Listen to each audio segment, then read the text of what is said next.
Before placing your gas detector in the X-Dock, make sure you give it a quick inspection to make sure it's free of any kind of debris or contamination. If your inspection is clear, turn on the monitors and allow them to warm up. Open the module lid and insert the gas detector. If the gas detector is turned off when inserted, the gas detector will automatically turn on after the lid is closed. Close the lid until it clicks and locks into place. The test will begin automatically depending on your pre-selected defined test. You can test single or multiple detectors at the same time due to the intelligent design of the X-Dock. The average bump test is about 30 seconds, depending on the test options selected. The average calibration is about 2 minutes. Watch the LED indicator. Blue means testing, green indicates a pass, yellow means partial success but the device requires attention, and red signals a failed test. Once the tests are completed, you can remove the gas detectors. Once your calibration gas cylinder is expired or empty, you'll need to remove it and replace it with a new cylinder. First, close the valve and disconnect the regulator.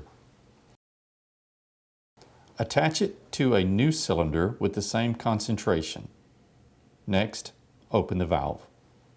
If the concentration changes or you need to reconfigure the inlet, follow the steps for the gas inlet configuration.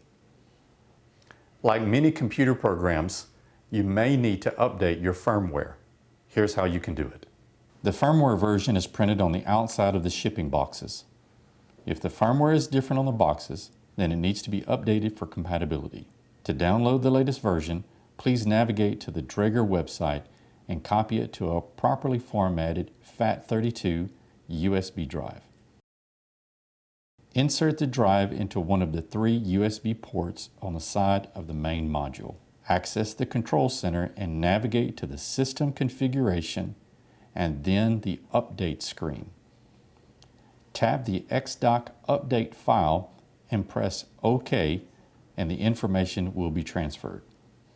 This process takes about 15 minutes. The X-Dock will power off and then back on. Do not power off during the update. And once the update is finished, remove the USB and the modules will be compatible. Now your X-Dock is ready to go. You can start bump testing or calibrating. Feel free to contact your local Dräger sales representative to explore more options that are available.